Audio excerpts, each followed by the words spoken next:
You're listening to the N2K Space Network.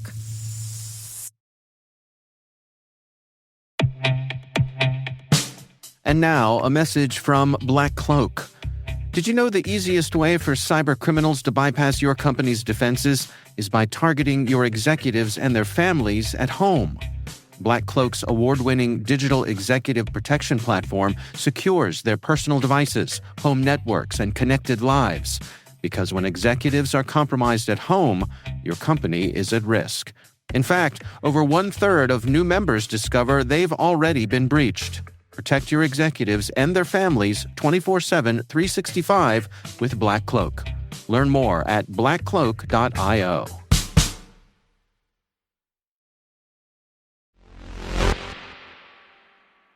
Today is February 28th, 2025. I'm Maria Varmazis, and this is T-Minus.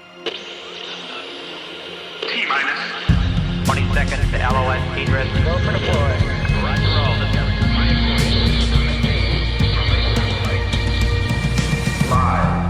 The Aerospace Corporation has demonstrated the first optical crosslink between a pair of 6U CubeSats in low Earth orbit. 4. Sierra Space and Merck plan to conduct experiments to identify new ways to deliver cancer therapies to patients on Earth during the Dream Chaser's inaugural mission to the International Space Station. 3.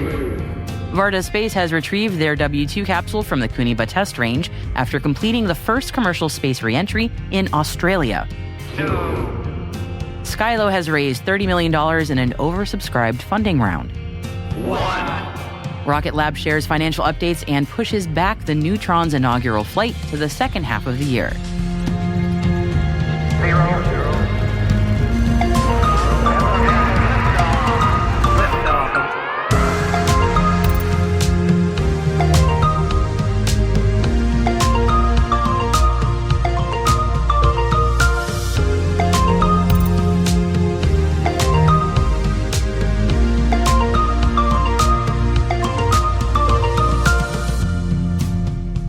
And on Fridays, our partners at NSF bring us the Space Traffic Report, rounding up the launch news from the last week and taking a look at what we can look forward to in the coming days. Stick around for the latest launch news after today's intelligence briefing.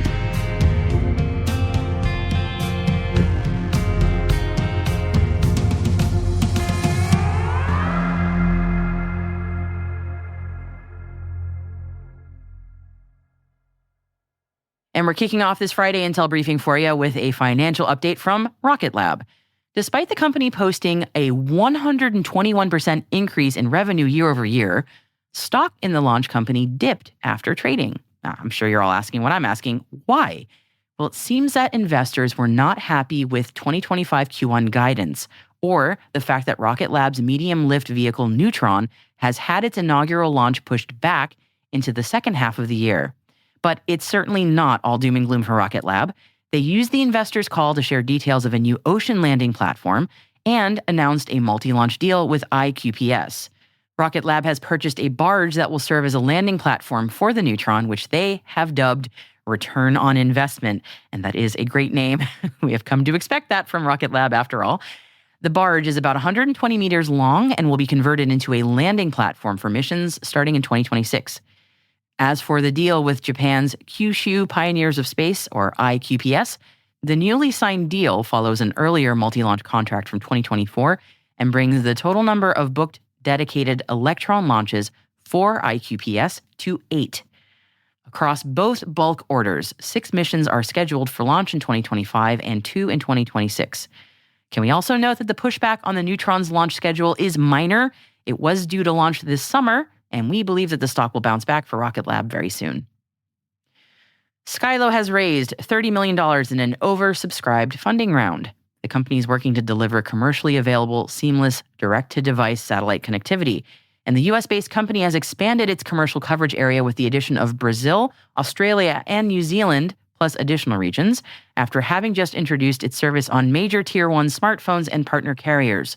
Skylo says it has the world's largest standards-based direct-to-device network, enabling smartphones, vehicles, and IoT devices to connect via satellite when cellular networks are unavailable. Let's head on over to Australia now, and Varda Space has retrieved their W2 capsule from the Kuniba test range after completing the first commercial space re-entry in Australia. The recovered capsule is undergoing processing with Varda's payload partners at Southern Launch's facilities before it is returned to Varda's Los Angeles headquarters for further analysis. The W2 capsule carried a spectrometer built by the Air Force Research Laboratory and employed a heat shield developed in collaboration with NASA's Ames Research Center in California's Silicon Valley. The AFRL spectrometer, known as OSPRI, which stands for Optical Sensing of Plasmas in the Re-entry Environment, recorded spectral emission measurements of the re-entry plasma environment around the capsule as it re-entered the Earth's atmosphere at speeds in excess of Mach 25. Hot dang. We look forward to hearing more on that research once it is shared. Sierra Space is working with Merck to conduct experiments that could identify new ways to deliver cancer therapies to patients on Earth during the Dream Chaser's inaugural mission to the International Space Station. The companies plan to conduct an investigation of experimental formulations of monoclonal antibody therapies for cancer. The research aims to leverage the effects of microgravity to develop high-concentration amorphous suspensions, paving the way for improved therapeutic drug delivery methods. New formulations could allow for injections administered subcutaneously rather than through intravenous transfusion. Additional potential benefits include the creation of therapies with greater stability, potentially enabling storage without the need for refrigeration. Dream Chaser is expected to launch no earlier than May of this year. And the Aerospace Corporation has demonstrated the first optical crosslink between a pair of 6U CubeSats in low Earth orbit. Aerospace Corp says the outcome of the test enables small satellites to operate collaboratively in formations, unlocking new possibilities for commercial and government missions. The demonstration used primarily commercial off-the-shelf parts and a 2.5-unit laser communication terminal to perform bidirectional data transfer between two CubeSats at distances of up to 348 miles. Data rates of 312.5 megabits per second uncorrected were achieved, with error-free transmission at 25 megabits. And I know people unable to get that while firmly on the ground. So congratulations to the Aerospace Corporation.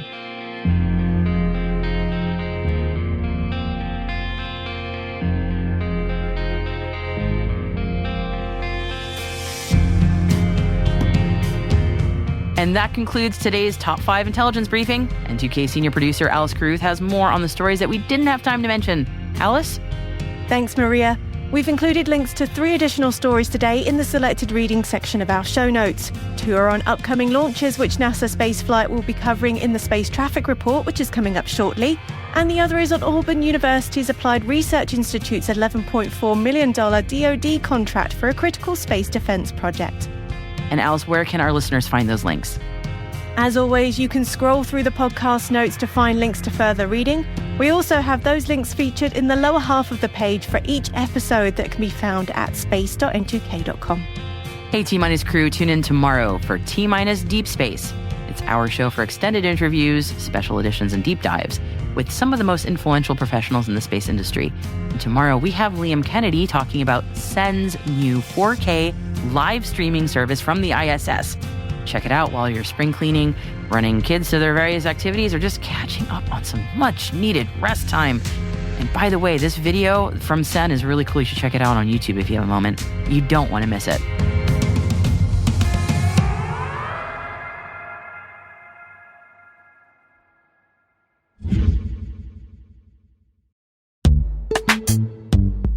Cyber threats are more sophisticated than ever. Passwords, they're outdated and can be cracked in a minute. Cyber criminals are intercepting SMS codes and bypassing authentication apps. While businesses invest in network security, they often overlook the front door, the login. Yubico believes the future is passwordless. YubiKeys offer unparalleled protection against phishing for individuals, SMBs, and enterprises. They deliver a fast, frictionless experience that users love. Yubico is offering N2K followers a limited buy one, get one offer. Visit yubico.com/N2K to unlock this deal. That's YUBICO. Say no to modern cyber threats. Upgrade your security today.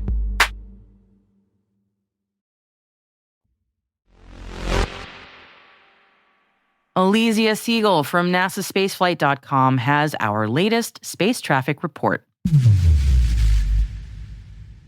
I'm Elysia Siegel for NSF, and this is your weekly space traffic report for T-Minus Space. It's been quite a busy week. Let's start off from China with our first launch. A Changzheng 3BE took off on February 22nd at 12:11 UTC from Launch Complex 2 at the Xichang Satellite Launch Center. The rocket was carrying the ChinaSat-10R communications satellite into a geosynchronous transfer orbit. ChinaSat-10R will replace the aging ChinaSat-10 satellite that was launched back in 2011. From China, we go to the U.S. at Vandenberg, where SpaceX launched the first of 3 Falcon 9 missions this week on February 23rd at 1:38 UTC. The rocket was carrying 22 Starlink V2 mini satellites into low Earth orbit. This was the first launch of a new group of Starlink missions, Group 15, which is characterized by launching batches of Starlink V2 mini satellites into a 70-degree inclination orbit. This is the first time SpaceX has dedicated a launch of Starlink V2 mini satellites into this orbital inclination, as it's not part of the current Starlink constellation, but rather from the original one. Between 2021 and 2023, SpaceX launched 8 missions into this shell using Starlink V1.5 satellites under the umbrella of the Group 2 missions. These higher inclination orbits allow Starlink satellites to cover locations on the globe closer to the poles.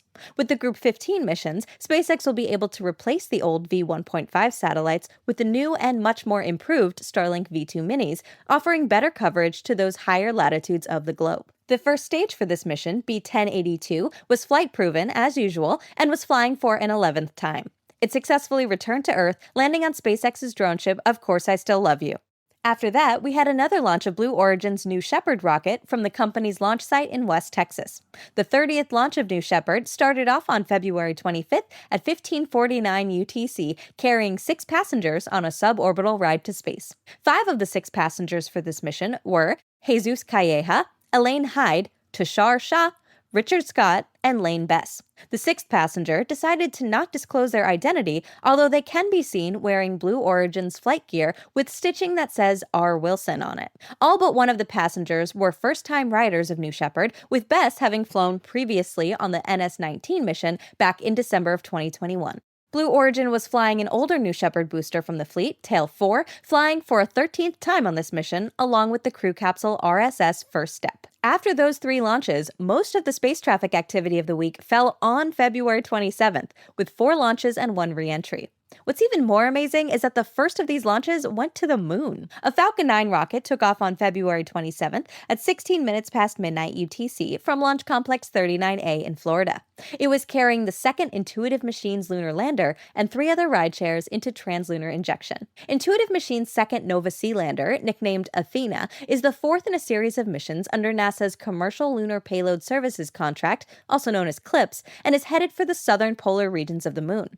The company is building upon its experience on the first Nova C mission from last year to deliver another suite of instruments and payloads to the lunar surface for NASA and commercial customers. The main payload flying for NASA is Prime 1, a drilling arm and mass spectrometer experiment slated to gather and analyze samples of lunar soil at a depth of up to 1 meter. Athena also carries a number of private customer payloads, including a lunar surface communications system developed by Nokia, which will test 4G LTE communications on the moon. This system won't just be a mere test article, but will also be used to communicate with one of the other payloads on board Athena, a lunar hopper. Intuitive Machines has developed a small hopper called Micronova and nicknamed Grace that is set to launch off of Athena and hop around the lunar surface using its own propulsion system. Grace will perform a series of hops up to a few kilometers away from Athena and up to 100 meters in altitude. During these hops, it'll be using Nokia's communication system to transmit data back to the lander, which will then relay that information back to Earth. This tiny 40-kilogram hopper also aims to hop into a permanently shadowed crater where Intuitive Machines hopes to find pristine water ice that has never seen the light of the sun. After some initial communications issues post-deployment, Athena has successfully been communicating back to Earth, sending pictures of our own planet and starting up its propulsion system. Unlike some of the other recent lunar landers, Athena will take a direct route to the moon, arriving there on March 3rd. Once in lunar orbit, it'll spend some time performing checkouts and final corrections to align itself with the target landing site on the Mons Mouton. After some initial communications issues post-deployment, Athena has successfully been communicating back to Earth, sending pictures of our own planet and starting up its propulsion system. Unlike some of the other recent lunar landers, Athena will take a direct route to the moon, arriving there on March 3rd. Once in lunar orbit, it'll spend some time performing checkouts and final corrections to align itself with the target landing site in the Mons Mouton region of the moon. The spacecraft is expected to attempt its landing on March 6th and remain active on the surface for 10 days. The 3 rideshares flying on this mission are NASA's Lunar Trailblazer, Astroforge's Odin spacecraft, and Epic Aerospace's Chimera orbital tug. Lunar Trailblazer will insert itself into lunar orbit and start a multi-year mission mapping the distribution of water on our celestial neighbor. Astroforge's Odin spacecraft is planned to fly by the moon and then use its own propulsion to fly by asteroid 2022 OB5. The company aims to eventually carry out asteroid mining missions, and this will be the first of many, aiming to prove many of the systems that will eventually be used for those future missions. That said, as of recording, Astroforge has been having troubles communicating with the spacecraft, so here's hoping that that's just temporary and that everything can continue as planned. While that last launch had quite a lot going on, let's move on to a more familiar one, a good old Starlink mission. Liftoff of Starlink Group 1213 took place on February 27th at 3:34 UTC from Space Launch Complex 40. The mission was carrying 8 Starlink V2 Mini and 13 Starlink direct-to-cell satellites into low Earth orbit. But this wasn't your ordinary Starlink launch, as it flew using a brand new booster. While not yet confirmed, we believe that this booster has serial number B1092, and despite it being new, it certainly knew the instructions when it landed successfully on SpaceX's drone ship Just Read the Instructions. With the 2 Starlink launches this week, SpaceX has now launched a total of 8,039 Starlink satellites, of which 956 have re-entered and 6,340 have moved into their operational orbit. The third launch of the day came from Zhochuan in China, with the Changzheng 2C taking off on February 27th at 7:08 UTC. The rocket was carrying the second pair of SuperView Neo-1 satellites into sun-synchronous orbit. SuperView Neo-1 satellites are Chinese commercial Earth observation satellites with about a half-ton mass at launch and imaging capability of 50 centimeters per pixel. This week, we also had the return to Earth of Varda Space Industries' Winnebago 2 spacecraft. The spacecraft, built by Rocket Lab and based on its Pioneer bus, was launched as part of the Transporter 12 mission in January, and it's been in orbit until just this past week. It consists of a propulsion module and a re-entry capsule, the latter of which hosts a number of payloads involving the manufacturing of pharmaceutical products in microgravity.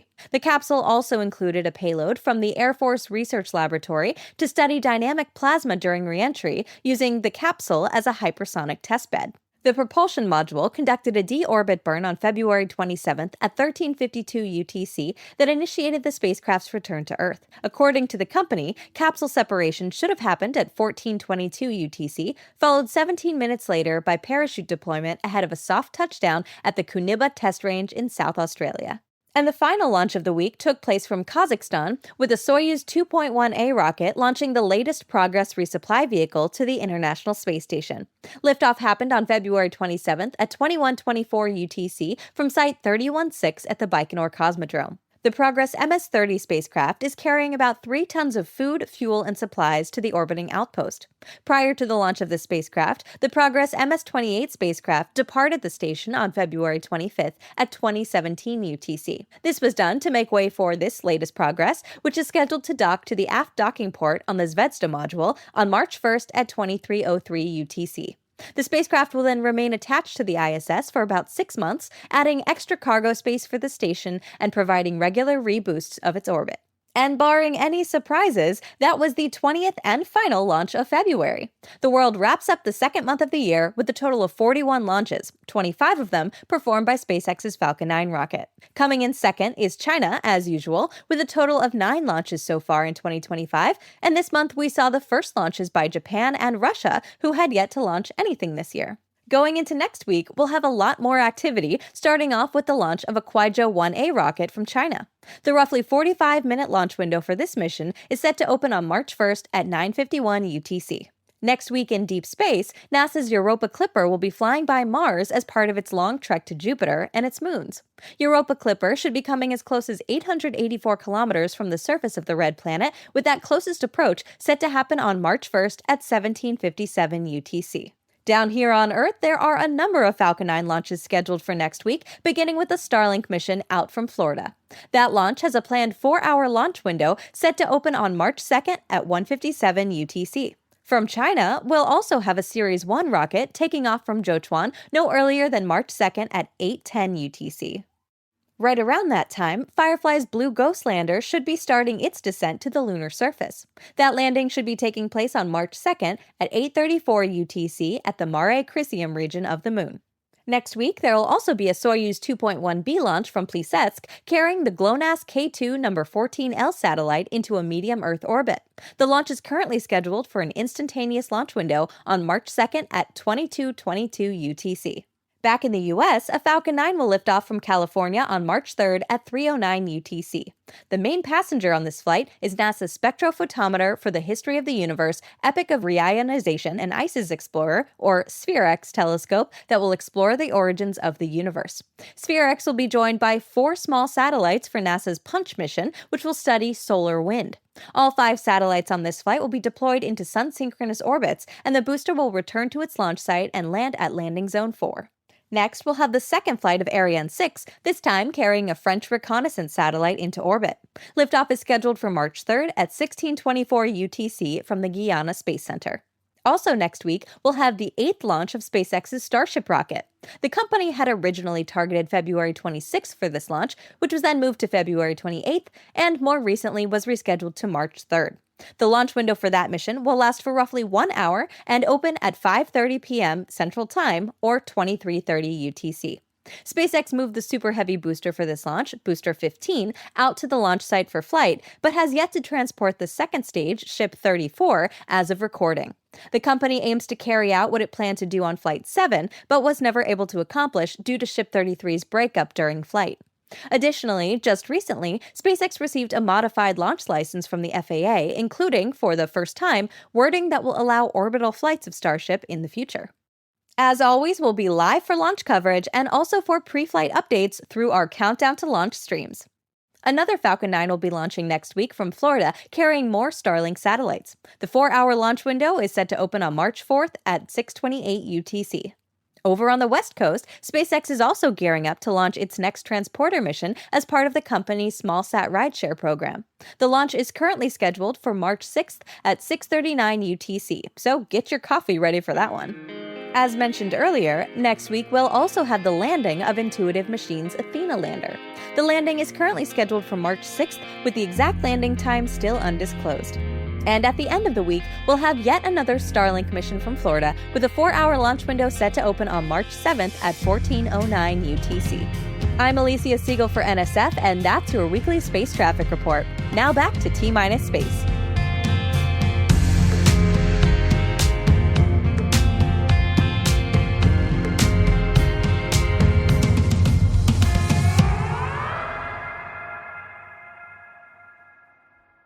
We'll be right back.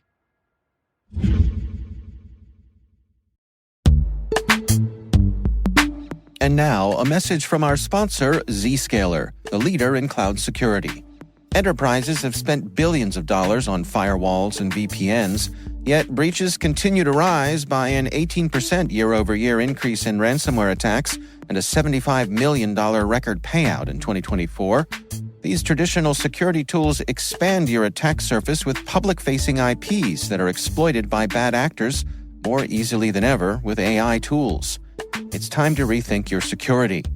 Zscaler Zero Trust plus AI stops attackers by hiding your attack surface, making apps and IPs invisible, eliminating lateral movement, connecting users only to specific apps, not the entire network, continuously verifying every request based on identity and context, simplifying security management with AI-powered automation, and detecting threats using AI to analyze over 500 billion daily transactions.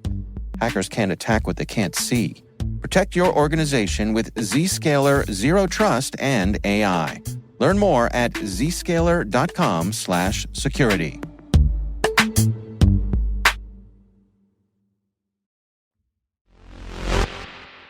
Welcome back. As mentioned throughout this show, especially this week, NASA is due to launch its SphereX space telescope this weekend, and we thought we should take a little dive into what we can expect from this 2-year mission.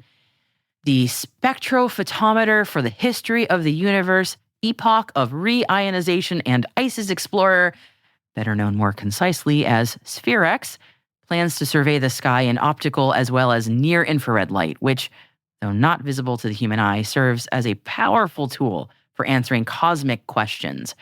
Astronomers will use the mission to gather data on more than 450 million galaxies, as well as more than 100 million stars in our own Milky Way. Talk about an overachiever. SphereX plans to map the entire sky 4 times over 2 years, offering scientists a chance to study how galaxies form and evolve, providing a window into how the universe came to be. The mission will create a map of the entire sky in 102 different color bands, far exceeding the color resolution of all previous all-sky maps. It'll also identify targets for more detailed study by future missions, such as by NASA's James Webb Space Telescope and the Wide Field Infrared Survey Telescope. For those of us a little guilty of getting lost in images captured by Hubble and the Webb Space Telescope, we could not be more excited if we tried about this latest space telescope. I know I'll be watching for the launch this weekend and looking forward to that first map, which should be delivered in, fingers crossed, after about 6 months.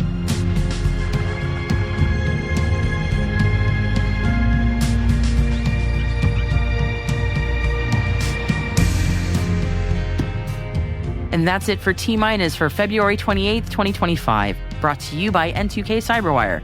For additional resources from today's report, check out our show notes at space.n2k.com. We'd love to know what you think of our podcast. Your feedback ensures that we deliver the insights that keep you a step ahead in this rapidly changing space industry. If you like the show, please share a rating and review in your favorite podcast app.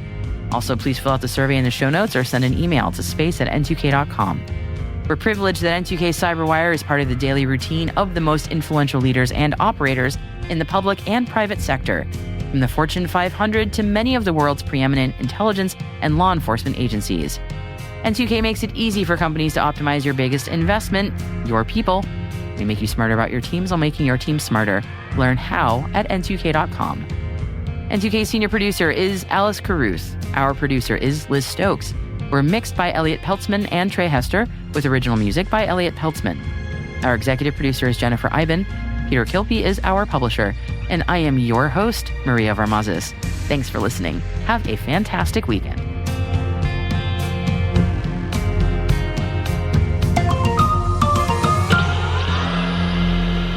T-Minus.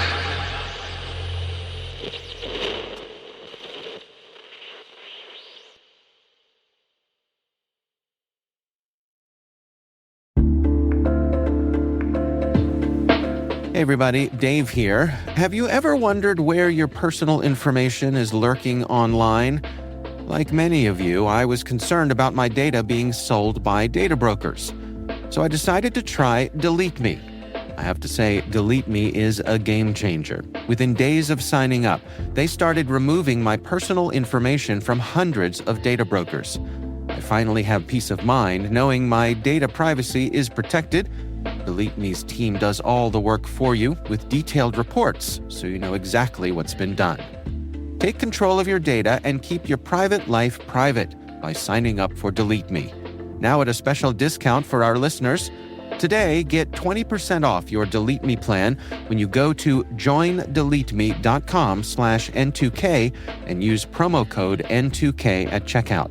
The only way to get 20% off is to go to joindeleteme.com/N2K and enter code N2K at checkout. That's joindeleteme.com/N2K, code N2K.